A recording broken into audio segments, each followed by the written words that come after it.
മതഭേദം മതദ്വേഷം ഏതുമില്ലാതെ സർവരും സുന്ദരദ്വൈതായുണ്ട മാതൃകാസ്ഥാനമാകുന്നു.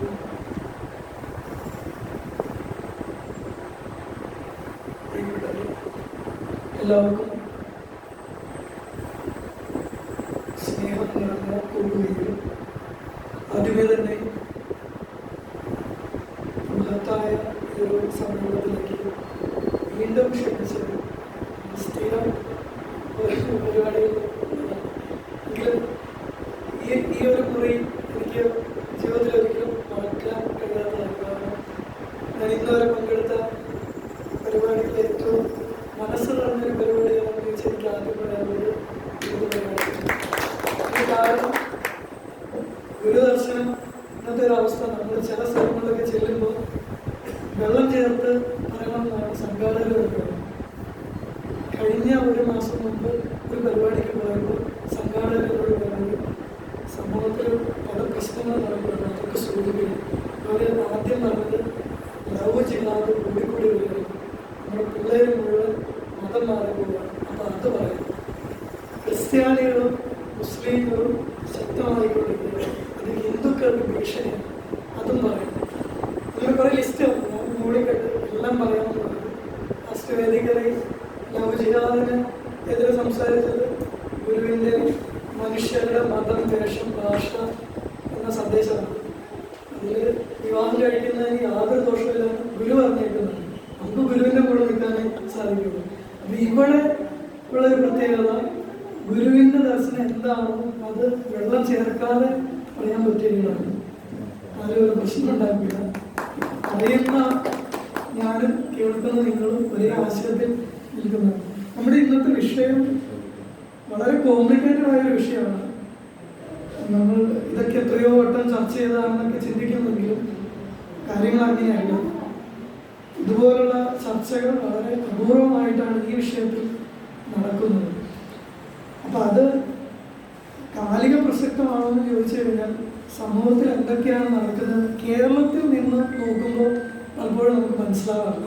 കാരണം കേരളത്തിനൊരു ഗുരു ഉണ്ടായിരുന്നു, അതുകൊണ്ട് അതിൻ്റെ തീവ്രത നമുക്കത്രയോ മനസ്സിലായിട്ടില്ല. എങ്കിലും കുറച്ച് സമയം, ഒരു 45 മിനിറ്റുള്ളിൽ ഈ ചർച്ചകളിലേക്കുള്ള ഒരു ഏകദേശ രൂപം കൊണ്ടുവരിക മാത്രമാണ് പ്രസന്റേഷൻ കൊണ്ട് ആദ്യം ഉദ്ദേശിക്കുന്നത്. ചർച്ചയ്ക്കാണ് കൂടുതൽ സമയം, പ്രസന്റേഷൻ വളരെ കുറവാണ്. മനോഹരമായിട്ട് ഈശ്വർ സാർ ഒരു ഇൻട്രൊഡക്ഷൻ തന്നു കഴിഞ്ഞു. പിന്നെ നമുക്ക് എല്ലാവർക്കും സർവ്വ സമ്മേളനത്തെ പറ്റി അറിയാവുന്നതാണ്. കാരണം ഈശ്വർ സാറിൻ്റെയും മുരളി സാറിൻ്റെയും ഈ കൂട്ടായ്മയുടെ മുഴുവൻ ഫലമായിട്ട് മറ്റൊരു സംഘടനയും നടത്താത്ത രീതിയിൽ ഓരോ ജില്ലകൾ തോറും നമ്മൾ സർവ്വ സമ്മേളനം സംഘടിപ്പിച്ചു. അതിൻ്റെ സാക്ഷികളാണ് ഇരിക്കുന്ന എല്ലാവരും. അപ്പോൾ ആ സർവ്വ സമ്മേളനത്തിൽ പലരും വന്ന് സർവ്വ സമ്മേളനത്തെ പറ്റി സംസാരിച്ചിട്ടുണ്ട്. സർവ്വ സമ്മേളനത്തിൻ്റെ ശതാബ്ദിയാണ് അത് കഴിഞ്ഞിരിക്കുന്നത്. അപ്പോൾ 1924 നടന്ന സർവ്വ സമ്മേളനം ഇപ്പോൾ പറയുന്നത് 1921 നടന്ന മലബാർ കലാപം കാരണമാണ് 1924 സർവ്വ സമ്മേളനം സംഘടിപ്പിച്ചതെന്നാണ്. കണക്കുകൾ ശ്രദ്ധിക്കുകയാണ്. 21 നടന്നത് 24 വരെ കാത്തിരിക്കേണ്ടത്. അങ്ങനെ കണക്ക് നോക്കുകയാണെങ്കിൽ വേറെ 2-3 കണക്കുകൾ കൂടിയുണ്ട്. 1925 RSS ഉണ്ടാകുന്നത്. അതിന്1 വർഷം മുൻപാണ് സർവ്വ സമ്മേളനം ഗുരു വിളിച്ചു ചേർക്കുന്നത്. അപ്പോൾ വർഷം കൂടുതൽ അടുത്ത് നിൽക്കുന്ന അവിടെയാണ്. ഇനി അത് മാത്രമല്ല, 1925 RSS ഉണ്ടായി. അധികം താമസിക്കാതെ തന്നെ CV കുഞ്ഞിരാമൻ കേരള കൗമുദിയിൽ മതത്തെപ്പറ്റി ഗുരുവിനോട് നടത്തിയ സംഭാഷണം മുഴുവനായിട്ട് പ്രകാശനം ചെയ്യുന്നുണ്ട്. ഇതൊക്കെ ഇതിനോട് ചേർന്ന് നിൽക്കുന്നു. ഇനി അത് മാത്രമല്ല, 1916 കുമാരനാശൻ ഗുരുവിൻ്റെ ഷഷ്ടി പൂർത്തിക്ക് ഗുരുസ്തവം എഴുതി. അതിൽ മനോഹരമായിട്ട് പറഞ്ഞിട്ടുണ്ട്: വാദങ്ങൾ ചെവിക്കൊണ്ട് മതപ്പോരുകൾ കണ്ട് മോദസ്ഥിതനായ എന്ന് വസിപ്പൂ നടന്നത്. അപ്പോൾ ഈ മതപ്പോര് അന്ന് തുടങ്ങിയൊരു കാര്യമല്ല, കൊണ്ടേ ഉണ്ടായിരുന്നു. അതിനു മുൻപ് 1888 അരുപ്പുറത്തിൻ്റെ ചുവരുകളിൽ ഗുരു എഴുതി വെച്ചിട്ട് ജാതിഭേദം, മതദ്വേഷം ഏതുമില്ലാതെ സർവരും സോദരത്വേന വാഴുന്ന മാതൃകാസ്ഥാനമാണ്. അതായത് നമ്മൾ ഈ രണ്ടാം ലോക മഹായുദ്ധം ഉണ്ടായതിന് ഒരു സഡൻ കോസായിട്ട് ആർച്ച് ഡ്യൂക്ക് ഫെർണാണ്ടസിന്റെ മരണത്തെ പറ്റിയൊക്കെ പറയാം. അങ്ങനെ എന്തെങ്കിലും ഒരു സഡൻ കോസ് നമുക്ക് പറയാൻ പറ്റില്ല. ഗുരുവിന്റെ മനസ്സിൽ ഈ ഒരു ആശയം പണ്ടേ ഉണ്ടായിരുന്നതാണ്. ഒരു ദിവസം കൊണ്ട് രൂപപ്പെട്ടതല്ല. അതിന്റെ കവാടത്തിൽ എഴുതി വെച്ച ആ ഒരു വാചകം വാദിക്കാനും ജയിക്കാനുമല്ല, അറിയാനും അറിയിക്കാനുമാണ് എന്നത് ഗുരുദർശനത്തിന്റെ ഒരു വ്യാഖ്യാനം കൂടിയാണ്. ഗുരുദർശനം എന്താണ് എന്തല്ല എന്നൊരു വ്യക്തമാണ്. ഗുരുദർശനം വാദിക്കാനും ജയിക്കാനുമല്ല, അത് അറിയാനും അറിയിക്കാനും വേണ്ടിയിട്ടാണ്. അത് ഒന്നിന് വിരുദ്ധമായിട്ടുള്ള കാര്യം. ഗുരുദർശനത്തിന്റെ കവാടത്തിൽ നമ്മൾ ഗുരുദർശനത്തിലേക്ക് കാലെടുത്ത് നോക്കുകയാണെങ്കിൽ അവിടെ എഴുതി വെച്ചിരിക്കുന്ന വാചകമാണ്. അതുകൊണ്ട് തന്നെ നമ്മൾ ഇവിടെ ചെയ്യുന്നത് വാദിക്കുകയും ജയിക്കുകയും അല്ല, അറിയുകയും അറിയിക്കുകയും ചെയ്യുന്നതാണ്. വാദിക്കുകയും ജയിക്കുകയും ചെയ്യുന്നത് വേറെ ഒരു ധാരയാണ്. ആ ധാരയുടെ ഒരു രൂപമാണ് ഒരു മതരാഷ്ട്രം എന്ന് പറയുന്നത്. അപ്പൊ അതില് 1924 ഗുരു ഇങ്ങനെ ഒരു സമ്മേളനം വിളിച്ചു കൂട്ടുന്നതിന് മുൻപായി തന്നെ കേരളത്തിന്റെ പ്രത്യേകിച്ച് 19ാം നൂറ്റാണ്ടിന്റെ ഒരു പ്രത്യേകത മതങ്ങൾ തമ്മിലുള്ള പോരായിരുന്നു. ഗുരു മനോഹരമായി അനുകമ്പാദശകൾ എഴുതുന്നുണ്ട്. അതിലെ ലോകത്തുണ്ടായ വിവിധ മതങ്ങളെ തൻ്റെ ഹൃദയത്തോട് ചേർത്താണ് ഗുരു എന്ന് പറയുന്നത്. പക്ഷെ അതേ സമയത്ത് തന്നെ ഗുരുവിൻ്റെ സമകാലീനരായ പലരും എഴുതിയ പുസ്തകങ്ങൾ നോക്കിക്കഴിഞ്ഞാൽ 2 ഉദാഹരണങ്ങൾ പറഞ്ഞാൽ കഠോര കൂടാരം മതവിമർശനത്തിൻ്റെ കൃതിയാണ്. നമുക്കെല്ലാം അറിയാവുന്നതുപോലെ ക്രിസ്തു മതചേർന്ന ചട്ടവിസ്വാമികൾ എഴുതിയ ഇവയിലെല്ലാം തന്നെ മതവിമർശനമാണ്. ആ മതം തെറ്റ്, എൻ്റെ മതം മാത്രം ശരി എന്നുള്ള രീതിയിലാണ് ഈ കൃതികളൊക്കെ അവതരിപ്പിക്കപ്പെടുന്നത്. പക്ഷെ ഗുരു അനുകമ്പാദശകം എഴുതിയത് അതുവരെ ഉണ്ടായിരുന്ന എല്ലാ ദർശനത്തെയും ചേർത്തുകൊണ്ട്, പ്രത്യേകിച്ച് ശങ്കര ദർശനത്തെയൊക്കെ വെച്ച് പറഞ്ഞു കഴിഞ്ഞാൽ ശങ്കര ദർശനത്തിൻ്റെ ഒരു മെത്തഡോളജി തന്നെ അത് തെറ്റ്, ഇത് തെറ്റ്, ഇത് തെറ്റ്, ഇതെല്ലാം തെറ്റ്, ഇത് മാത്രം ശരിയെന്ന രീതിയിൽ ശങ്കര ദർശനത്തെ അവതരിപ്പിക്കും. പക്ഷെ ഗുരുവിൻ്റെ ദർശനം ഇത് ശരി, അത് ശരി, ഇത് ശരി, ഇതെല്ലാം ചേർന്ന് ശരി എന്ന രീതിയിൽ ഗുരുവിൻ്റെ ദർശനത്തെ അവതരിപ്പിക്കുന്നത്. അതുകൊണ്ടാണ് ഗുരുവിൻ്റെ ദർശനത്തിന് ഇത്രത്തോളം സ്വീകാര്യത കിട്ടുന്നത്. അതിൽ പൂർവപക്ഷമോ ഖണ്ഡനമന്ത്രങ്ങളോ യാതൊന്നും നമുക്ക് കാണാൻ സാധിക്കില്ല. അപ്പം മതം എന്നത് ഗുരു നൽകുന്ന നിർവചനം, അഭിപ്രായവും മതം നാംന മഹതാം തത്വവേദന, മഹത്തുക്കളുടെ അഭിപ്രായം അത്രയും മതം. നമുക്ക് ഓരോരുത്തർക്കും ഓരോരോ അഭിപ്രായമുണ്ട്. അതെല്ലാം നമ്മുടെ മതമാണ്. എൻ്റെ മതമല്ല നിങ്ങളുടെ മതം. ഓരോ വിഷയത്തിലും നമുക്ക് ഓരോരോ മതമുണ്ട്. ഇത് കുറച്ചും കൂടി മനോഹരമായിട്ട് പറയണമെങ്കിൽ ബഷീറിൻ്റെ പ്രേമലേഖനം എന്ന കൃതിയുടെ സാരം ഗുരുവിൻ്റെ മതദർശനം തന്നെയാണ്. അതിൽ ബഷീർ മനോഹരമായി 2 കഥാപാത്രങ്ങളെ അവതരിപ്പിക്കുന്നുണ്ട്. ഒന്ന് സാറാമ്മയും കേശവൻ നായരും.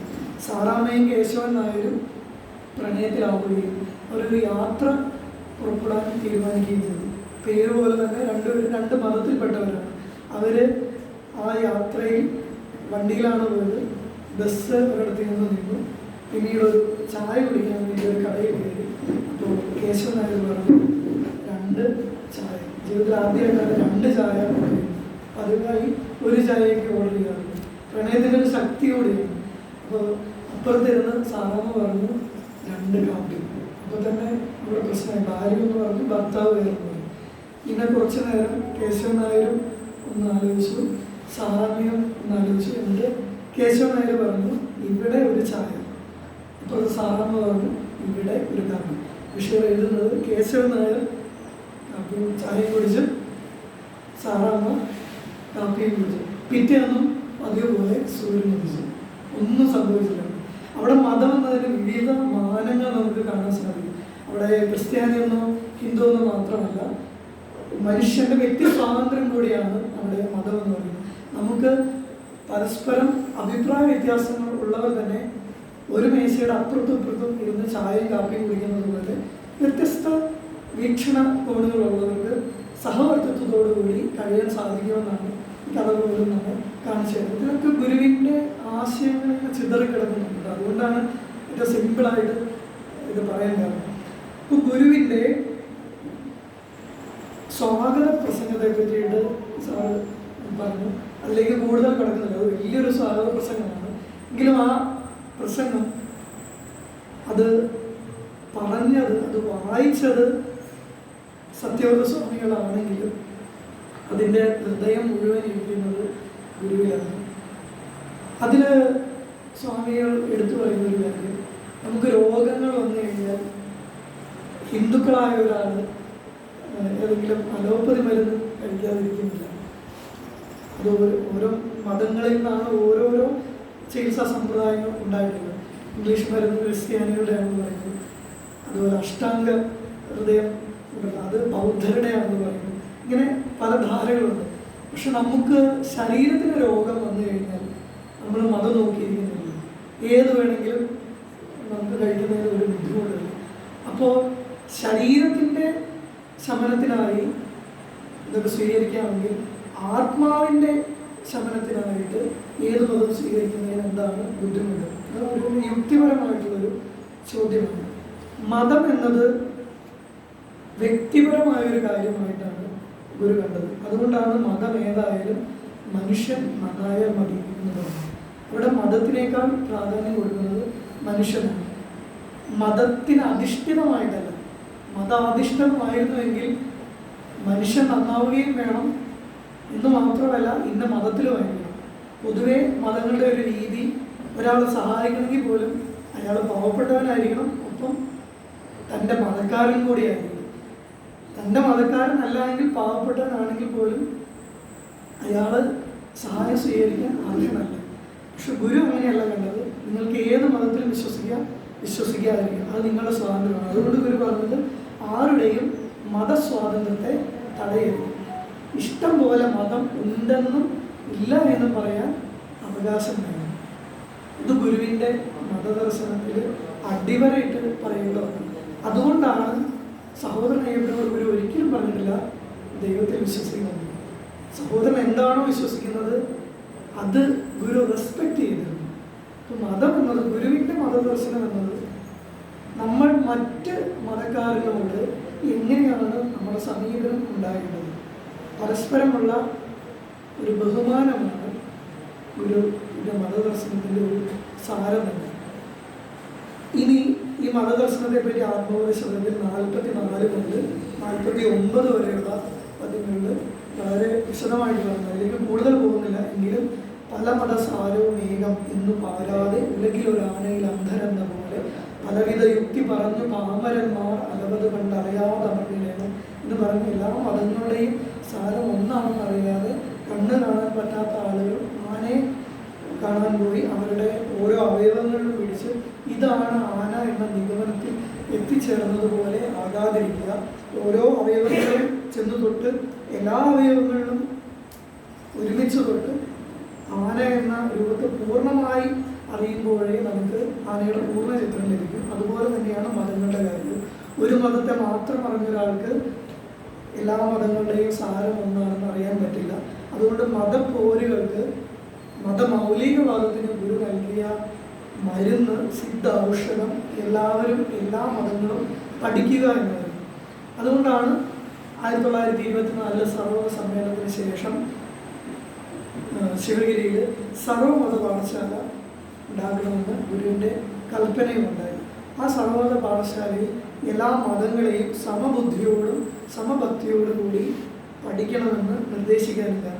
ഇത് മാത്രമല്ല, അതിനു മുൻപ് തന്നെ വിവിധ സ്ഥലങ്ങളിൽ ഗുരു പ്രതിഷ്ഠ നടത്തിയിരുന്നു. ഇവിടങ്ങളിലെല്ലാം എല്ലാ മതഗ്രന്ഥങ്ങളും ശേഖരിച്ച് പഠിപ്പിക്കണം ഓരോ ക്ഷേത്രങ്ങളിലും.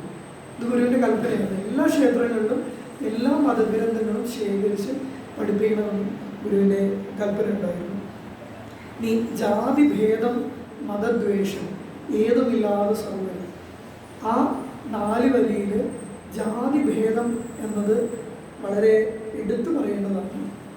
മതദ്വേഷം ഏതുമില്ലാതെ സർവ്വരും, അത് ഈ അടുത്ത ദിവസം നമ്മൾ ഭരണഘടന ചർച്ച ചെയ്യുന്നുണ്ട്.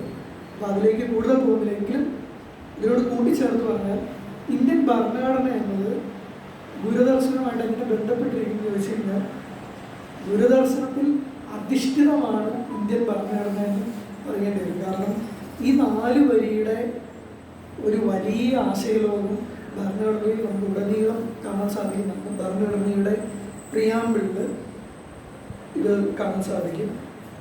ഇനി ആത്മോത്സവത്തിന് അടുത്ത് വരുന്നത് എല്ലാവരും പറയുന്നത് ഒരു മതം മതി ലോകത്തെന്നാണ്. ഇത് തന്നെയാണ് എല്ലാ മതക്കാരും പറയുന്നത്. ആ അഭിപ്രായത്തിൽ ആർക്കും ഒരു സംശയമില്ല. അപ്പം എല്ലാവരും ആ ഒരു കാര്യത്തിൽ ഒരേ ആശയത്തിൽ എത്തിക്കഴിഞ്ഞു. ഞാൻ വളരെ ചുരുക്കിയാണ് പറയുന്നത്. പൊരുത് ജയിപ്പത് അസാധ്യം, ഒന്നിനോടൊന്നും ഒരു മതവും പൊരുതാലൊടുങ്ങുകയില്ല, പരമതവാദി ഇതോർത്തിടാതെ പാഴേ പൊരുത് പൊലിഞ്ഞിടും എന്ന ബുദ്ധിയാണ്. ഈ മതങ്ങൾ തമ്മിലുള്ള പോരുകളെല്ലാം തന്നെ അവസാനം പൊലിയുക മാത്രമേ ഉള്ളൂ. അതിലാരും വിജയിക്കുകയില്ല, അവശേഷിക്കുന്നവർ മാത്രമേ ഉള്ളൂ. ഒരു ഊന്നൽ നൽകുകയാണ്. ഇത് യുദ്ധങ്ങളുടെ കാര്യത്തിലാണെങ്കിലും മതപ്പോരുകളുടെ കാര്യത്തിലാണെങ്കിലും ആപ്ലിക്കബിൾ ആയിട്ടുള്ള ഒരു കാര്യമാണ്. ഒരു ജാതി, ഒരു മതം, ഒരു ദൈവം, മനുഷ്യനും എന്ന് ജാതി നിർണയത്തിൽ ഇവർ പറയുന്നത്. അതിൽ ഒരു ജാതി മനുഷ്യജാതി എന്നും ഒരു ദൈവം എന്നത് ഒരുപാട് നിർവചനം കൊടുക്കുന്നുണ്ട്. അനുകമ്പയെന്നും ആത്മാവെന്നും അറിവെന്നും ഒക്കെ പറയുന്നുണ്ട്. മതം എന്നതിന് 49ാമത്തെ പദ്യം, അഖിലരും ആത്മസുഖത്തിനായി പ്രയത്നം, സകലവും ഇന്ന് സദാവി ചെയ്തിരുന്നു, ജഗതിയിൽ ഇമ്മതമേകം, ഇന്ന് ചിന്തിച്ചകമാണ് യാതൊരകാരമത്തിലാണ് ഇന്ന് തുടങ്ങുന്ന ആത്മസുഖത്തിൻ്റെ മതത്തെ പറ്റിയിട്ടാണ് ഒരു പറയുന്നത്. ഇനി ഇതൊന്നുമല്ല നമ്മൾ ലോകത്തിൽ കാണുന്ന അല്ലെങ്കിൽ ഇന്ത്യയിൽ കാണുന്ന വിവിധ മതങ്ങൾ. അത് ക്രിസ്തുമതമായിട്ടും ഇസ്ലാം മതമായിട്ടും ഹിന്ദു മതമായിട്ടൊക്കെ നിൽക്കുകയാണ്. അപ്പോൾ അവിടെ ഗുരു പറയുന്നത് ഹിന്ദു മതം എന്നൊരു മതമേ ഇല്ലല്ലോ, ഹിന്ദു മതം എന്നൊരു മതമേ ഇല്ലല്ലോ. ഹിന്ദുസ്ഥാൻ നിവാസികളെ ഹിന്ദുക്കൾ എന്ന് മറ്റുള്ളവർ വിളിച്ചു പോകുന്നു. ഇന്ന് നാം കാണുന്ന ഹിന്ദുമതം സാംഖ്യം, യോഗം, ന്യായം, വൈശേഷികം, പൂർവമീമാംസ, ഉത്തരമീമാംസ, പാശുപതം, ശൈവം, ശാക്തേയം, ഇങ്ങനെ ഒരുപാട് മതങ്ങൾ. ഇതൊക്കെ ഓരോന്നും മതങ്ങളാണ്. വേദാന്തം പോലും അതൊരു മതം എന്ന് പറയുന്നില്ല. അതിനകത്ത് 3 മതങ്ങൾ വേറെയുണ്ട്: അദ്വൈതം, ദ്വൈതം, വിശിഷ്ടാദ്വൈതം. ഈ മതങ്ങളൊക്കെ അങ്ങോട്ടും ഇങ്ങോട്ടും എപ്പോഴും തർക്കിച്ചും ഈ തർക്കം പലപ്പോഴും കല്യാങ്കളിയിൽ പോലും അവസാനിക്കുന്ന തരത്തിലായിരുന്നു ആദ്യത്തെ ഒരു പണ്ടത്തെ ലോകമെന്ന് പറയുന്നത്. ഇങ്ങനെയായിരുന്നു. ശൈവരും ശാക്തീയരും തമ്മിൽ എപ്പോഴും കാരണം അവിടെ ഹിന്ദു മതം എന്നൊരു മതമൊന്നുമില്ല. അവിടെ വ്യത്യസ്ത മതങ്ങളാണ് പരസ്പരം പോരാടിക്കൊണ്ടിരുന്നത്. അപ്പോൾ അവിടെ പരസ്പരം പോരാടിക്കൊണ്ടിരിക്കുന്ന മതങ്ങളുടെ മുന്നിലേക്കാണ് ഒരു പൊരുതു ജയിപ്പത് അസാധ്യം, ഒന്നിനോടൊന്നും ഒരു മതവും പൊരുതാലൊടുങ്ങില്ല എന്ന ആശയത്തെ വയ്ക്കുന്നത്. ഈ ക്ഷേത്രങ്ങൾ പണിയുമ്പോൾ ഗുരു എടുത്തു പറയുന്ന ഒരു കാര്യം, ക്ഷേത്രങ്ങൾ പണിയുമ്പോൾ ക്രിസ്ത്യാനികളുടെ പള്ളിയുടെ മാതൃകയിൽ വേണം പണിയാനായി. പ്രസംഗങ്ങൾക്കും പ്രാർത്ഥനകൾക്കും അത് ഉപകരിക്കും. ക്ഷേത്രം പണിയുക എന്ന് പറയുമ്പോൾ ഗുരു മറ്റൊരിടത്തും പറയുന്നുണ്ട്, ഹിന്ദുക്കളിൽ ചിലർ നമ്മെ സമീപിച്ചതുകൊണ്ട് അവർക്കായി നാം ക്ഷേത്രങ്ങൾ പണിതു കൊടുത്തു. ക്രിസ്ത്യാനികളോ മുസ്ലിങ്ങളോ ഇതുപോലെ നമ്മെ സമീപിച്ചിരുന്നുവെങ്കിൽ നാം ഇതുതന്നെ ചെയ്തു കൊടുക്കണമായിരുന്നു.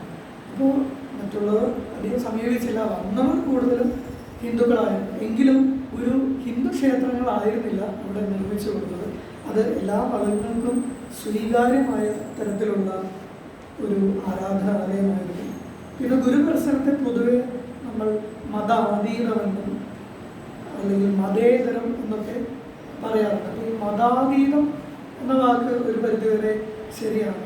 പക്ഷേ മതേതരം എന്ന വാക്കിൻ്റെ ഒരു പ്രശ്നം എന്ന് പറയുന്നത് അതിന് ചില നിർവചനങ്ങൾ വരുന്നത് മതത്തെ പാടെ ഉപേക്ഷിക്കുക എന്നൊരു അർത്ഥമുണ്ട്.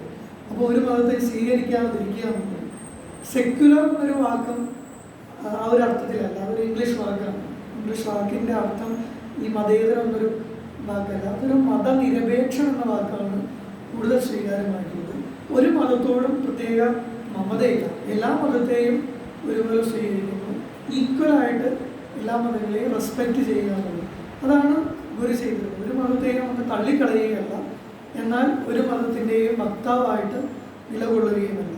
പക്ഷെ ഗുരുവിൻ്റെ വ്യക്തിത്വത്തിലേക്ക് നോക്കിക്കഴിഞ്ഞാൽ ഗുരു മതം ഉപേക്ഷിച്ച വ്യക്തിയാണ്.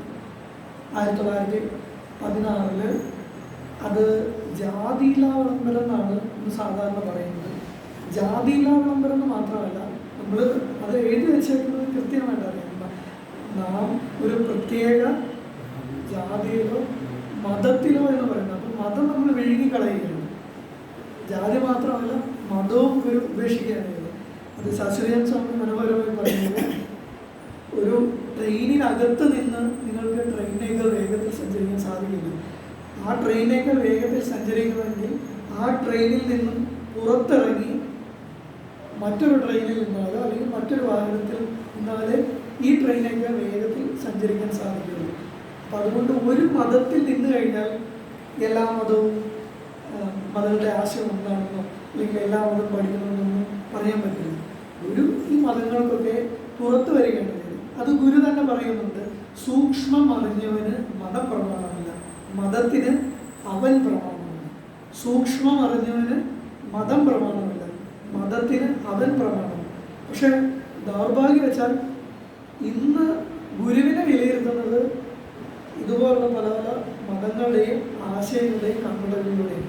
പക്ഷെ നമ്മൾ മനസ്സിലാക്കേണ്ടത്, ഗുരു തന്നെ ഓരോന്നിനെയും പുനർനിർവചിക്കുകയാണ് ചെയ്യുന്നത്. നമുക്ക് അദ്വൈതം വെച്ചുകൊണ്ടല്ല ഗുരുവിനെ അളക്കേണ്ടത്. ഗുരുവിനെ അളക്കാൻ പറ്റിയൊരു കോലല്ല അദ്വൈതം. ഗുരു എന്താണോ അദ്വൈതത്തിൽ വരുത്തിയ മാറ്റങ്ങൾ, ഗുരു എങ്ങനെയാണോ അതിനെ പുനരാഖ്യാനം ചെയ്തത്, അത് വെച്ച് വേണം നമ്മൾ അദ്വൈതത്തെ വിലയിരുത്താൻ വേണ്ടി. അല്ലാതെ അദ്വൈതം വെച്ച് ഗുരുവിനെ വിലയിരുത്താൻ പോയി കഴിഞ്ഞു കഴിഞ്ഞാൽ ഗുരുവിനെ ഒരിക്കലും അളക്കാൻ സാധിക്കില്ല. അതുപോലെയാണ് ഹിന്ദു മതത്തിൻ്റെയും കാര്യം.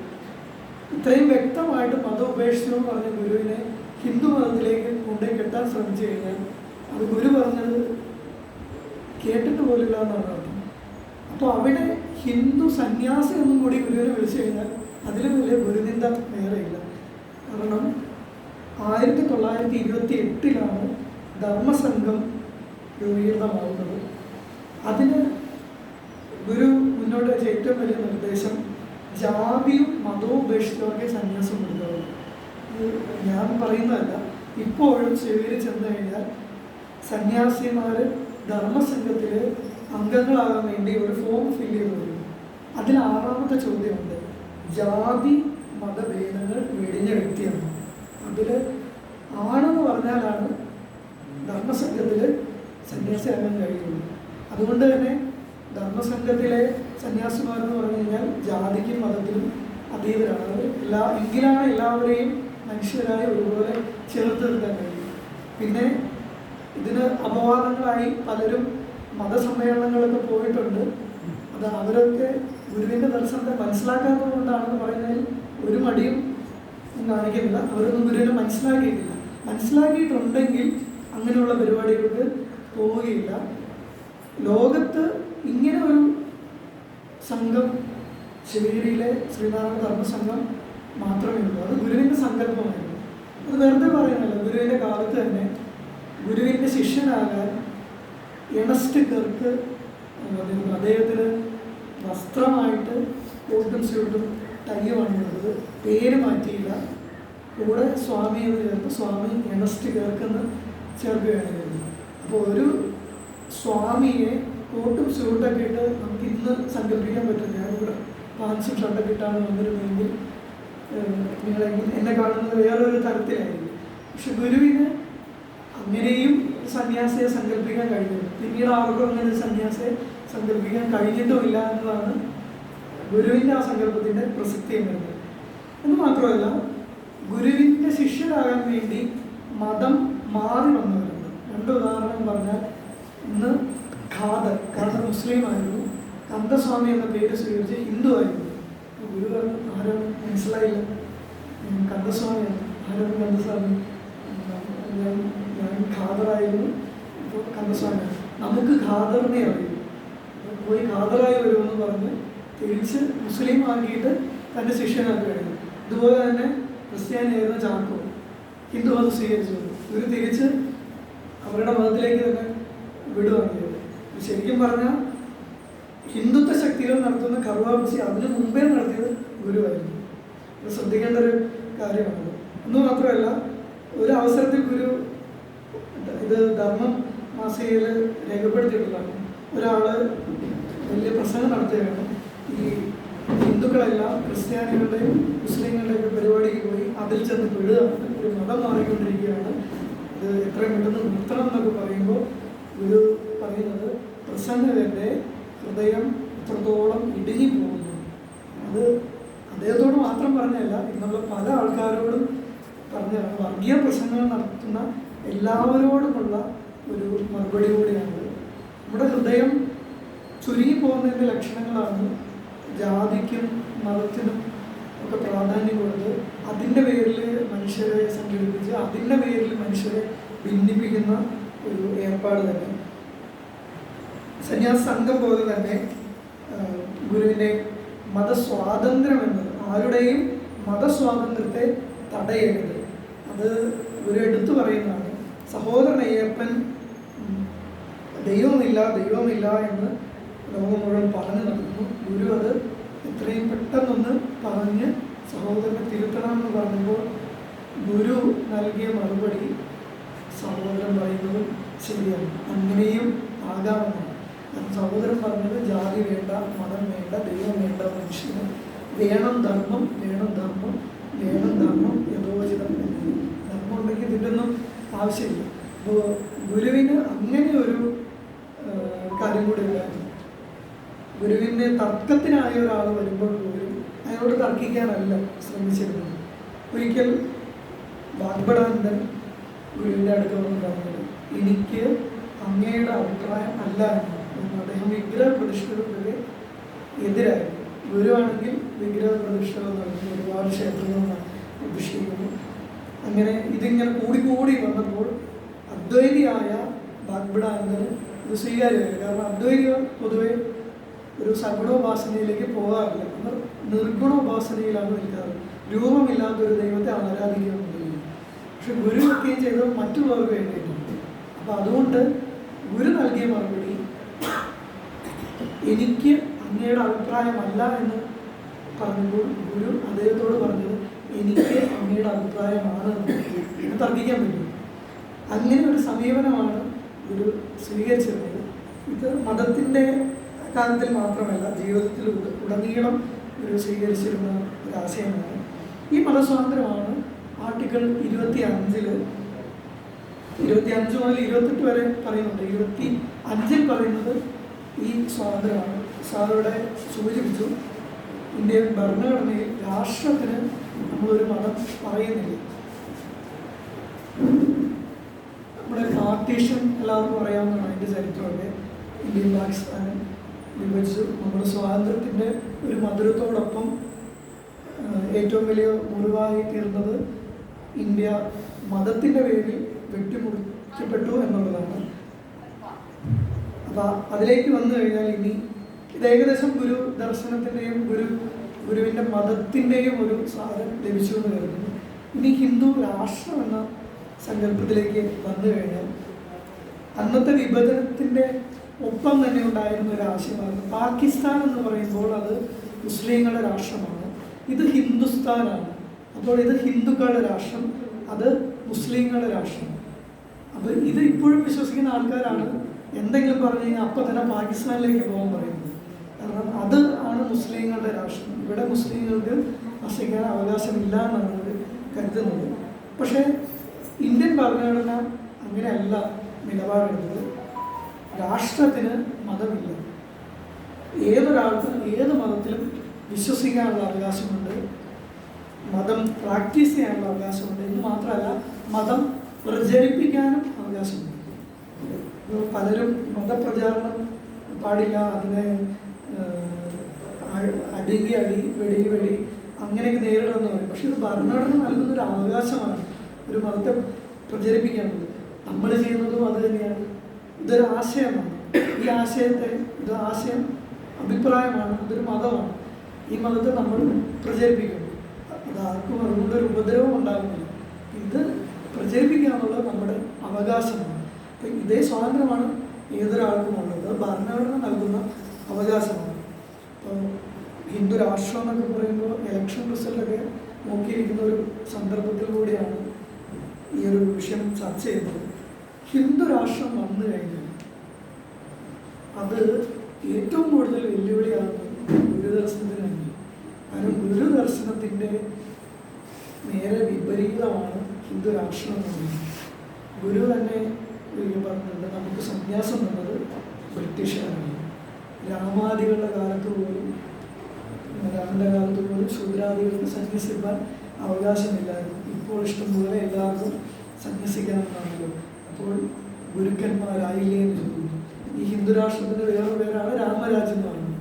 ഈ രാമരാജ്യത്തിൽ എന്താണ് സംഭവിക്കുന്നതെന്ന് നമ്മൾ പറയുന്നതിന് മുമ്പ് തന്നെ ഗുരു കൃത്യമായിട്ട് പറഞ്ഞു, അവിടെ ശംഭുവന്മാർ കൊല്ലപ്പെടും. ഇത് ഈ ഹിന്ദു രാഷ്ട്രം എന്നത് അതൊന്നും നടക്കാൻ പോകുന്നില്ല എന്ന് പലരും പറയുന്നു. പക്ഷെ ഏറ്റവും വലിയൊരു തമാശ, ഹിന്ദു രാഷ്ട്ര നിർമ്മാണ സമിതി എന്ന് പറഞ്ഞ് ഒരു സംഘടനയുണ്ട്.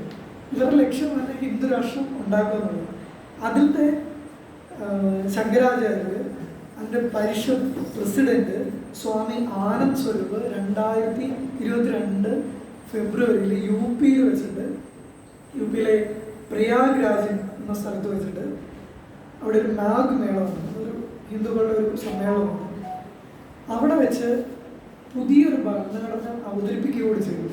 ഹിന്ദു രാഷ്ട്രമായി മാറുമ്പോൾ ഏത് ഭരണഘടനയാണ് ചെയ്തിരിക്കുന്നത്? 700 കൂടുതൽ പേജുകളുള്ള ഒരു ഭരണഘടനയാണ്. അതിലൊരുപാട് കാര്യങ്ങൾ പറയുന്നുണ്ട്. വോട്ടവകാശം ഹിന്ദുക്കൾക്ക് മാത്രമായിരിക്കും, മുസ്ലിങ്ങൾക്കും ക്രിസ്ത്യാനികൾക്കും വോട്ടവകാശം ഇല്ല. ഇന്നുള്ള ഈ ജനാധിപത്യവും ഇന്നുള്ള ബ്രിട്ടീഷുകാരുടെ കാലത്തെ വ്യവസ്ഥകളൊക്കെ മാറ്റി വർണ്ണ വ്യവസ്ഥയെ തിരിച്ചു കൊണ്ടുവരും. അത് ഞാൻ എന്താണെന്ന് ഡീറ്റെയിലായി പറയാം. വർണ്ണ വ്യവസ്ഥയെ തിരിച്ചു കൊണ്ടുവരും എന്ന് മാത്രമല്ല, ഭരണഘടനയിലുള്ള ബ്രിട്ടീഷുകാരുടെ കാലത്തുണ്ടായിരുന്ന പല ആശയങ്ങളും നീക്കം ചെയ്യും. സ്വാതന്ത്ര്യമുണ്ട്, സമത്വമുണ്ട്, സാഹോദര്യമുണ്ട്, ഇതൊന്നും ഇല്ലാതെ വരും. എല്ലാത്തിനും അടിസ്ഥാനം മതമായിരിക്കും, ഹിന്ദു മതമായിരിക്കും. ഹിന്ദു മതത്തിൻ്റെ ധർമ്മ സംഹിതകളായിരിക്കും സ്വീകരിക്കുന്നത്. ത്രേതായുഗത്തിലെയും ദ്വാപര യുഗത്തിലെയും ശിക്ഷാരീതികളായിരിക്കും കൊണ്ടുവരുന്നത്. ഇതിൻ്റെയൊക്കെ സാരം എന്ന് പറഞ്ഞു കഴിഞ്ഞാൽ, ഹിന്ദു രാഷ്ട്രം വന്നു കഴിഞ്ഞാൽ ഏറ്റവും കൂടുതൽ പെട്ടുപോകാൻ പോകുന്നത് ഹിന്ദുക്കളായിരിക്കും. അതിന് കാരണം, നമ്മൾ പല ആൾക്കാരും ഹിന്ദുക്കൾ എന്ന് പറയും. ഈ ഹിന്ദു മതം എന്താണെന്ന് കൃത്യമായിട്ട് അതിനൊരു നിർവചനമില്ല. ഇപ്പോൾ ഗുരു ഇങ്ങനെ ഒരു നിർവചനം, അങ്ങനെ ഒരു മതമേ ഇല്ല. അത് തന്നെയാണ്, അങ്ങനെ ഒരു മതമേ ഇല്ല, ഇതൊരു സങ്കല്പമാണ്. ഹിന്ദു എന്ന വാക്കിന് സംഗമനമായി കൊടുക്കുന്ന ഒരു നിർവചനമുണ്ട്. അത് അസിന്ധോ സിന്ധു പര്യന്ത യസ്യ ഭാരത ഭൂമിക പിതൃഭൂ പുണ്യഭൂശൈവ സവൈ ഹിന്ദുരതി സ്മൃതിയാണ്. കിഴക്ക്, തെക്ക്, പടിഞ്ഞാറ്, ഉത്തര സിന്ധു നദിയുടെ ഉത്ഭവസ്ഥാനമായ കൈലാസം എന്നീ അതിരുകളോട് കൂടിയ ഭൂമിയും പിതൃഭൂമിയും പുണ്യഭൂമിയുമായി ആര് കാണുമ്പോൾ അവൻ ഹിന്ദു. ഇതൊരു പുതിയ നിർവചനമാണ്, പഴയ കാലത്ത് എഴുതിയൊന്നുമല്ല, അനുഷ്ഠത്തിൽ ലേറ്റസ്റ്റായിട്ട് എഴുതിയ ഒരു നിർവചനമാണ്. ഇതിനോട് ചേർത്ത് വെച്ച് പറയുന്നത്, സവർക്കർ ഒക്കെ മുന്നോട്ട് വയ്ക്കുന്ന ഹിന്ദു രാഷ്ട്ര സങ്കല്പത്തിൽ ശത്രുക്കളായി പറയുന്നവരാണ് ക്രിസ്ത്യാനികൾ, മുസ്ലിങ്ങൾ, കമ്മ്യൂണിസ്റ്റുകാർ. അപ്പോൾ ഇവിടെ ഒരു മതരാഷ്ട്രമാണ് ഉണ്ടാകുന്നതെങ്കിൽ, സ്ഥാപിക്കപ്പെടുന്നതെങ്കിൽ, നമ്മൾ കണ്ടതാണ് പാർലമെൻറ്റിൻ്റെ ഉദ്ഘാടനം ചെയ്യുന്നത്. അവിടെ പ്രധാനമന്ത്രി പോലും പുരോഹിതനായിട്ട് ഇരിക്കുന്നു. പിന്നെ മറ്റു പുരോഹിതന്മാർ, രാഷ്ട്രപതി പോലും ഇല്ല, ഇവിടെ പുരോഹിതന്മാരാണ് കാര്യങ്ങളൊക്കെ തീരുമാനിക്കുന്നത്. പിന്നെ ഒരു ചെങ്കോല് വന്നു. ഇതൊക്കെ ഒരു ചരിത്രത്തെ റിവേഴ്സ് ഗിയറിൽ ഓടിക്കുന്ന പരിപാടികളാണ്. ഇന്ന് നമ്മൾ അനുഭവിക്കുന്ന യാതൊരു സ്വാതന്ത്ര്യവും അവിടെ ഉണ്ടാവില്ല. ഇന്ന് ഹിന്ദു മതത്തിൻ്റെ ഏറ്റവും വലിയ പ്രത്യേകത, ഹിന്ദു മതം കൃത്യമായിട്ട് ആചരിക്കാതിരിക്കുന്നത് കൊണ്ടാണ് ഹിന്ദു മതത്തിൽ ഇത്രയധികം സ്വാതന്ത്ര്യം ലഭിക്കുന്നത്. ഹിന്ദു മതത്തെ ആചരിക്കാൻ പോയി കഴിഞ്ഞാൽ ഈ ഒരു സ്വാതന്ത്ര്യവും ഉണ്ടാവില്ല. ഹിന്ദു മതത്തിൻ്റെ നെടുന്തൂണാണ് ചാതുർവർണ്ണ്യം. ചാതുർവർണ്ണ്യം മനുഷ്യരെ 4 തട്ടുകളായിട്ട് തിരിക്കുകയാണ്. ഇതിൽ ഏറ്റവും ഉന്നതിയിൽ ബ്രാഹ്മണർ, ക്ഷത്രിയ, വൈശ്യർ, ശൂദ്രർ. ഇതിനൊന്നും ചോദ്യം ചെയ്യാൻ പറ്റില്ല. കാരണം ശ്രുതികളിൽ പോലും പുരുഷ സൂക്തം ഋഗ്വേദത്തിലെ മന്ത്രമാണ്. ആ പുരുഷ സൂക്തത്തിൽ എഴുതി വെച്ചിരിക്കുന്നു, ദൈവത്തിൻ്റെ മുഖത്തു നിന്നാണ് ബ്രാഹ്മണൻ ഉണ്ടായത്, കൈയിൽ നിന്നാണ് ക്ഷത്രിയൻ ഉണ്ടായത്, തുടയിൽ നിന്ന് വൈശ്യനുണ്ടായി, കാലിൽ നിന്ന് ശൂദ്രനുണ്ടായി. മറ്റ് ഈ വർണ്ണ ബാഹ്യരായവരാണ് ഭൂരിഭാഗം ആൾക്കാർ. അവർ ഹിന്ദു മതത്തിൽ പോലും പെടുന്നില്ല. അപ്പോൾ ഇവർക്ക് എന്തെങ്കിലും ഒരു മാനുഷിക പരിഗണന ലഭിച്ചത് അതുവരെയുള്ള തത്വസംഹിതകൾ, ഹിന്ദു മതത്തിൻ്റെ ധർമ്മശാസ്ത്രങ്ങളെ മാറ്റി ഇന്ത്യൻ ഭരണഘടന വന്ന ശേഷം മാത്രമാണ്. വിദ്യാഭ്യാസത്തിനും വിവാഹത്തിനും വീട് പണിയാനും ഭാഷയ്ക്കും എന്ന് വേണ്ട മനുഷ്യർക്ക് അനുഭവിക്കുന്ന എല്ലാ സ്വാതന്ത്ര്യവും ലഭിച്ചത് ഭരണഘടന വന്നതിന് ശേഷമാണ്. അപ്പോൾ ഹിന്ദു രാഷ്ട്രം എന്നത് ഭരണഘടനയ്ക്ക് വിരുദ്ധമാണ്. അതുകൊണ്ടാണ് സംഘപരിവാറിൻ്റെ പല നേതാക്കൾ ഈ പണ്ടാരം കത്തിക്കണമെന്ന് പറയുന്നത്. ഈ ഭാഷയിലാണ് സംസാരിക്കുന്നത്. കാരണം ഇതുള്ളിടത്തോളം കാലം അവർക്ക് അവരുടെ ആശയങ്ങളെ പ്രചരിപ്പിക്കാൻ സാധിക്കില്ല. കേരളത്തിൽ പ്രത്യേകിച്ച് നമ്മൾ നോക്കിയാൽ അറിയാം, ഗുരുവിൻ്റെ ദർശനം ഉള്ളിടത്തോളം കാലം ഇവരുടെ ആശയത്തെ വേരോടിക്കാൻ സാധിക്കില്ല. അത് നമ്മൾ പലയിടത്തും കണ്ടിട്ടുള്ളതാണ്. ഗുരുവിൻ്റെ ഒരു ശിഷ്യൻ തന്നെ അധികം ദൂരമില്ല ഇവിടുന്ന് CSI ചർച്ചിലേക്ക് പാളയത്. അവിടെ ഗുരുവിൻ്റെ കൃതികളെല്ലാം ക്രോഡീകരിച്ച ഇന്ന് ചെമ്പഴന്തിയിൽ നമ്മൾ ചെല്ലുമ്പോൾ കാണുന്ന ഗുരുവിൻ്റെ ജന്മഗ്രഹം, അത് 100ഓളം അവകാശികളുണ്ടായിരുന്ന ഒരു സ്ഥലമായിരുന്നു. ഇവരെല്ലാവരെയും സെറ്റിൽ ചെയ്ത് അതൊക്കെ ധർമ്മസംഘത്തിലേക്ക് ആക്കി ധർമ്മസംഘത്തിൻ്റെ രൂപീകരണത്തിന് ചുക്കാൻ പറ്റി. ഗുരുവിൻ്റെ ഏറ്റവും മഹാനായ ശിഷ്യൻ സ്വാമി ധർമ്മതീർത്ഥർ പിന്നീട് ഹിന്ദു മതം ഉപേക്ഷിച്ച് ക്രിസ്തു മതം സ്വീകരിച്ചു. എന്നിട്ട് പറഞ്ഞത്, ഹിന്ദു മതത്തിൽ നിന്നുകൊണ്ട് ഗുരുദർശനം പ്രചരിപ്പിക്കാൻ പറ്റാത്തതുകൊണ്ട് ഞാൻ ക്രിസ്തു മതം സ്വീകരിക്കുന്നു. എന്നിട്ട് ക്രിസ്തുവിൻ്റെ ചിത്രത്തിന് പകരം ഗുരുവിൻ്റെ ചിത്രമാണ് വെച്ചത്. ഞാൻ എൻ്റെ മതം മാത്രമേ മാറിയിട്ടുള്ളൂ, ഗുരുവിനെ മാറിയിട്ടില്ല എന്ന്. അപ്പോൾ അദ്ദേഹം പറഞ്ഞതിൻ്റെ സാരം ഹിന്ദു മതത്തിനകത്ത് നിന്ന് പ്രചരിപ്പിക്കാൻ പറ്റുന്നതിനേക്കാൾ കൂടുതൽ ക്രിസ്തു മതത്തിനകത്ത് നിന്ന് ഗുരുദർശനം പ്രചരിപ്പിക്കാനാണ്. അപ്പോൾ ഗുരുവിൻ്റെ ദർശനം ഇന്ന മതത്തിൽ നിന്നുകൊണ്ടേ പ്രചരിപ്പിക്കാൻ പാടുള്ളൂ എന്ന് നമുക്ക് പറയാൻ പറ്റില്ല. അത് ഏത് മതത്തിൽ നിന്നുകൊണ്ടും മതം ഉള്ളവർക്കും മതം ഇല്ലാത്തവർക്കും ഒക്കെ ഉള്ള ഒരു അഭയസ്ഥാനമാണ്. ഈ ഹിന്ദു എന്ന വാക്ക് നമുക്ക് പലർക്കും അറിയാവുന്നതാണ്. എങ്കിലും ഒന്നും കൂടി പറയുകയാണ്.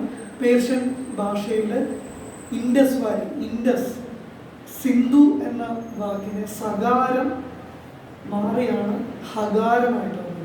അതുകൊണ്ടാണ് ഹിന്ദു എന്ന് പറയുന്നത്. അതൊരു പ്രാദേശിക നാമമാണ്. നമ്മൾ സിറിയൻസ് എന്നൊക്കെ പറയുന്നത് ഒരു പ്രാദേശിക നാമമായിട്ട് വരുന്നത്. റോമില താപ്പർ കുറച്ചും കൂടി വ്യക്തമായിട്ട് പറയുന്നത് വിക്രമാദിത്യൻ ഒരു ഹിന്ദു രാജാവാണെന്നാണ് പറയുന്നത്.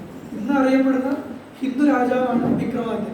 വിക്രമാദിത്യൻ്റെ സദസ്സിലേക്ക് നമ്മൾ ടൈം ട്രാവൽ, HGS ഒക്കെ പറയുന്നത് ഒരു ടൈം ട്രാവൽ ചെയ്ത് നമ്മൾ അവിടെ ചെന്നു കരുതുന്നത്. ആ വിക്രമാദിത്യൻ്റെ സദസ്സിൽ ചെന്നിട്ട് നിങ്ങളൊരു ഹിന്ദു രാജാവാണോ എന്ന് ചോദിച്ചു കഴിഞ്ഞാൽ ആ ചോദ്യം പോലും വിക്രമാദിത്യന് മനസ്സിലാവില്ല. കാരണം ആ കാലത്ത് അങ്ങനെ ഒരു വാക്ക് പോലും ഇല്ല. പിന്നെ ഇന്ന് നമ്മൾ ഇതിനെല്ലാം ഹിന്ദു മതം, ഹിന്ദു രാഷ്ട്രം ഇതൊക്കെ ഇങ്ങനെ പറയുന്നത് മാത്രമേ ഉള്ളൂ. അപ്പോൾ ഹിന്ദു മതം എന്നത് അത് ഒരുപാട് മതങ്ങളെ ചേർത്തുകൊണ്ട് പറയുന്ന ഒരു പേരാണ്. അതുകൊണ്ട് ഗുരു പറയുന്നത് ഇതെല്ലാം പല പല ആചാരന്മാരെ സ്ഥാപിതമായിട്ടുള്ള മതമാണ്. സാങ്ക്യം അതൊരു മതമാണ്. സാങ്ക്യം ഒരു ആചാരൻ്റെയാണ്. പതഞ്ജലിയുടെയാണ് യോഗസൂത്രം, അത് വേറൊരു ആചാരൻ്റെയാണ്. കാവൻ്റെ വേറൊരു ദർശനം, ഇനി ബാദരാൻ്റെ വേറൊരു മതം. ഇതെല്ലാം ചേർന്നുകൊണ്ടാണ് നമ്മൾ ഒരു മതമായിട്ട് ഹിന്ദു മതത്തെ അവതരിപ്പിക്കുന്നത്. അപ്പോൾ ഈ സാങ്ക്യ, യോഗം, ന്യായം, വൈശേഷികം ഇതിനെല്ലാത്തിനെയും കൂടി ചേർത്തുകൊണ്ട് ഹിന്ദുമതം എന്ന് പറയുന്നതിന് ഒരു യുക്തിഹീനതയും നമ്മൾ കാണുന്നില്ല. അപ്പോൾ നമുക്ക് എന്തുകൊണ്ട് വേറെ കുറച്ച് മതങ്ങളൊക്കെ ഉള്ളൂ, അതേ കൂടി ചേർത്തുകൊണ്ട് ഒരു മതമെന്ന് തിരിച്ചുകൂടാ, അതിലെന്തെങ്കിലും തെറ്റ് വരുന്നുണ്ട്? ഇതാണ് ഗുരുവിൻ്റെ ചോദ്യം. പൗരോഹിത്യത്തിൻ്റെ ആധിപത്യമായിരിക്കും ഹിന്ദു രാഷ്ട്രസങ്കല്പം വന്നാൽ അനുഭവിക്കാൻ പോകുന്നത്. ഗുരു ഈ പൗരോഹിത്യ മേധാവിത്വത്തെ മാറ്റിക്കളഞ്ഞാണ് അത് വീണ്ടും തിരിച്ചു വന്നുകൊണ്ടിരിക്കുന്നത്. സ്വാമി ജോൺ ധർമ്മതീർത്ഥൻ തന്നെ ഹൈന്ദവ ദുഷ്പ്രബുദ്ധ ചരിത്രം എന്നൊരു പുസ്തകം തന്നെ എഴുതിയിട്ടുണ്ട്. ഗുരുവിൻ്റെ ശിഷ്യന്മാർക്ക് ഇത്തരം വിഷയങ്ങളിൽ കൃത്യമായിട്ടുള്ള കാഴ്ചപ്പാടുണ്ടായിരുന്നു. നമ്മൾ വിചാരിക്കുന്നത് പോലെ ഇത് ചിലപ്പോൾ 5 വർഷം കഴിഞ്ഞോ 10 വർഷം കഴിഞ്ഞൊന്നും ആയിരിക്കില്ല ഇത് പൂർണ്ണ രൂപത്തിൽ ഹിന്ദു രാഷ്ട്രം വരുന്നത്.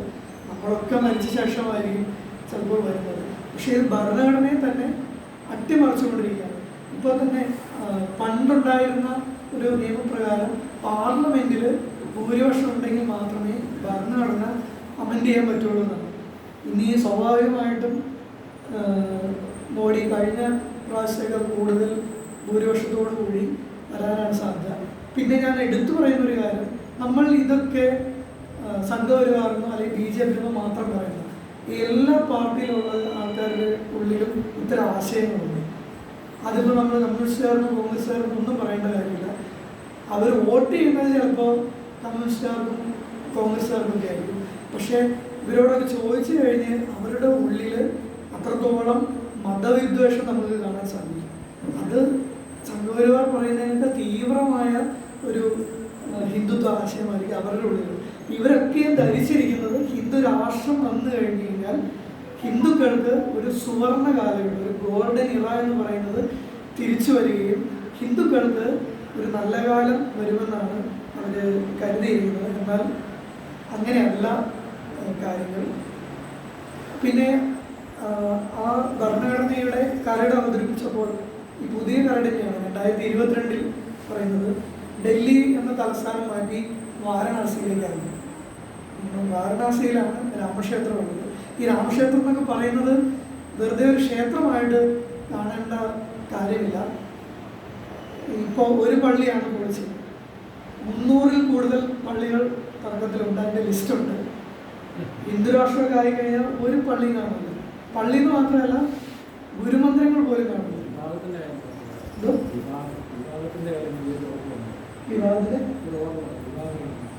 ഈ വിവാഹം എന്നതുപോലെ തന്നെ ഇപ്പോൾ മതം മാറിയുള്ള വിവാഹത്തിന് പല എതിർപ്പുകളും വരുന്നുണ്ട്. അതുപോലെ തന്നെ മതം മാറ്റത്തെ, അതിലെടുത്തു പറയുന്നത് പറയാനിരിക്കുകയായിരുന്നു, മതം മാറ്റത്തെ നിയമം മൂലം നിരോധിക്കും. ഇത് മാത്രമല്ല, മുൻപ് മതം മാറിപ്പോയവരെ കറുവാപ്പസിയിലൂടെ തിരിച്ച് ഹിന്ദു മതത്തിലേക്ക് കൊണ്ടുവരും. ഒരാൾ രക്ഷപ്പെട്ടു പോയിട്ട് അയാൾ വീണ്ടും അതിലേക്ക് തന്നെ തിരിച്ചു കൊണ്ടുവരിക. അപ്പോൾ ഇങ്ങനെയുള്ള ആശയങ്ങളാണ് ഹിന്ദു രാഷ്ട്രത്തിൽ മുന്നോട്ട് വരുന്നത്. പിന്നെ ഇന്ന് കാണുന്ന വിഷയങ്ങൾ, നമ്മൾ ബയോളജി, കെമിസ്ട്രി, ഫിസിക്സ് എന്നൊക്കെ പറയുന്നത് മാറ്റി ഗണിതം, ജ്യോതിഷം, ആയുർവേദം, നക്ഷത്രം, ഇങ്ങനെയുള്ള വിഷയങ്ങളൊക്കെ ആയിരിക്കും കൊണ്ടുവരുന്നത്. ഇതൊക്കെയാണ് അതിലവർ എടുത്തു പറയുന്നത്. അപ്പോൾ സമയമാണ് സംഗ്രഹിച്ച് പറഞ്ഞു കഴിഞ്ഞാൽ, സർവ്വ സമ്മേളനത്തിലൂടെ ഗുരു മുന്നോട്ട് വെച്ച ഏറ്റവും വലിയ ആശയം, ഏതൊരാൾക്കും ഏത് മതത്തിൽ വിശ്വസിക്കാനുള്ള സ്വാതന്ത്ര്യമുണ്ട്. മതപോരുകളെ ഇവിടെ ഇല്ലാതെയാകും. മതത്തെ നിഷേധിച്ചുകൊണ്ട് കാര്യമില്ല. സമൂഹത്തിൽ മതം ഒന്നതാണ്. ഈ മതങ്ങളെ പരസ്പരം ബഹുമാനിച്ച് പരസ്പരം മനസ്സിലാക്കി സമബുദ്ധിയോടെയും സമഭക്തിയോടും കൂടി എല്ലാവരെയും എല്ലാ മതങ്ങളും പഠിച്ച് പലമത സാരവും ഏകം എന്ന തത്വത്തിലേക്ക് എത്തുക എന്നുള്ളതായിരുന്നു ഗുരുവിൻ്റെ സർവ്വമത സമ്മേളനത്തിൻ്റെ ഒരു ലക്ഷ്യം. അതിന് ഒരുപാട് ലക്ഷ്യങ്ങളുള്ളതാണ്. ചർച്ചയിൽ നമുക്കത് കൂടുതൽ വ്യക്തമാക്കാം. ഹിന്ദുരാഷ്ട്രം എന്നത് മാത്രമല്ല, മതരാഷ്ട്രം. എവിടെയെല്ലാം മതരാഷ്ട്രങ്ങളുണ്ടോ അവിടെ എല്ലാത്തിനും അടിസ്ഥാനം മതമായിരിക്കും. നമുക്ക് ഇഷ്ടമുള്ളതുപോലെ ഒന്നും വസ്ത്രം ധരിക്കാൻ പറ്റില്ല. മതം എങ്ങനെയാണോ വസ്ത്രം ധരിക്കാൻ പറയുന്നത് അതുപോലെ ആയിരിക്കും വസ്ത്രം ധരിക്കേണ്ടത്. നമ്മൾ ഇന്ന് അനുഭവിക്കുന്ന എല്ലാത്തിനെയും ആധാരമായിരിക്കുന്നത് മതമായിരിക്കും. അപ്പോൾ ഇന്ന് അമ്പലത്തിൽ പോകാതെ ഒരു ഹിന്ദുവിന് ജീവിക്കാം, പൊട്ടു തൊടാതെ ഇരിക്കാം, ദൈവത്തിൽ വിശ്വസിക്കാതെ ഹിന്ദുവായിട്ടിരിക്കാം, ഒരു പ്രശ്നവുമില്ല. പക്ഷേ ഹിന്ദു രാഷ്ട്രം വന്നു കഴിഞ്ഞാൽ, ഒരു മതരാഷ്ട്രം വന്നു കഴിഞ്ഞാൽ നമ്മളെല്ലാം ആ മതത്തിന് കീഴ്പ്പെട്ട് ഇരിക്കേണ്ടതായിരിക്കും. അവിടെ വ്യക്തി സ്വാതന്ത്ര്യത്തിനല്ല കാര്യം. അപ്പോൾ ജനാധിപത്യം എന്നത് സ്വാതന്ത്ര്യത്തിൻ്റെ ഒരു പേരുകൂടിയാണ്. ആ സ്വാതന്ത്ര്യം നിലനിൽക്കണമെങ്കിൽ ജനാധിപത്യം വേണം, മതേതരത്വം വേണം. അപ്പോൾ ഇതെല്ലാം പരസ്പരം ആശ്രയിച്ച് നിൽക്കുന്നതാണ്. ചർച്ചയിൽ ഏറ്റവും കൂടുതൽ ഊന്നി പറയേണ്ടതായി, ഏറ്റവും ചർച്ച ചെയ്യേണ്ടതായി മുന്നോട്ട് വയ്ക്കുന്ന ഒരാശയം, ഹിന്ദു രാഷ്ട്രം ഗുരുദർശനത്തിന് ഏതെല്ലാം വെല്ലുവിളികൾ ഉയർത്തുന്നുണ്ട്, അവയെ നമുക്ക് എങ്ങനെ പ്രതിരോധിക്കാം. ചെറിയൊരു കൂട്ടായ്മയാണ് എങ്കിലും നമുക്ക് എങ്ങനെ അവയെ പ്രതിരോധിക്കാം, അതിന് ധർമ്മസംഘത്തിന് എന്തെല്ലാം ചെയ്യാൻ സാധിക്കും, അതുപോലെ SNDP യോഗത്തിന് എന്തെല്ലാം ചെയ്യാൻ സാധിക്കും. നമുക്ക് പണ്ടുണ്ടായിരുന്ന ഒന്നാണ്, ഇപ്പോൾ അത് ശോഷിച്ചിരിക്കുകയാണ്, ശ്രീനാരായണ മൂവ്മെൻറ്റ്. ഇന്ന് അധികം സ്ഥലങ്ങളിൽ കാണാത്തതാണ്. സാറിനോട് കഴിഞ്ഞ ദിവസം സംസാരിച്ചപ്പോഴും ഈ കാര്യം വന്നിട്ടുണ്ട്. ശ്രീനാരായണ മൂവ്മെന്റ് എന്നത് ഒരു പുരോഗമന പക്ഷമായിരുന്നു. എല്ലാ മതക്കാരെയും ചേർത്ത് നിർത്തുന്നതായിരുന്നു. ജാതിക്കും മതത്തിനും എല്ലാം അതീതമായി മനുഷ്യരെ ചേർത്ത് നിർത്തുന്ന ഒരു കൂട്ടായ്മയായിരുന്നു. അപ്പോൾ നമുക്ക് എങ്ങനെ ഈ മതരാഷ്ട്രം എന്ന സങ്കല്പത്തെ, അത് ചിലർ പറയുന്നത് പണ്ടേ ഹിന്ദുരാഷ്ട്രമാണല്ലോ, ഇനി പ്രഖ്യാപിക്കേണ്ടതില്ലല്ലോ എന്നാണ് പറയുന്നത്. അങ്ങനെയല്ല. ഇന്ത്യ ഇപ്പോഴും ഒരു ഹിന്ദുരാഷ്ട്രമല്ല. ഇന്ത്യൻ രാഷ്ട്രത്തിന് മതമില്ല. രാഷ്ട്രത്തിന് മതമില്ല. ഇങ്ങനെ തന്നെയാണ്. അപ്പോൾ ഇതൊക്കെയാണ് ഇതിൻ്റെ ചർച്ചയ്ക്ക് ഒരു ആമുഖം എന്ന രീതിയിൽ പറയാനുള്ളത്. കൂടുതൽ നമുക്ക് ചർച്ചയിലൂടെയാണ്. ഇത് നമ്മോട് മാത്രം പറയേണ്ടതല്ല. നമുക്ക് എല്ലാവർക്കും പല പല വീക്ഷണകോണുകൾ കാണും, പറഞ്ഞ ആശയങ്ങളോട് വിയോജിപ്പുകൾ കാണും, കൂട്ടിച്ചേർക്കലുകൾ കാണും. അതെല്ലാം ചർച്ചയിൽ ഉണ്ടാകണമെന്ന് ആഗ്രഹിക്കുന്നു.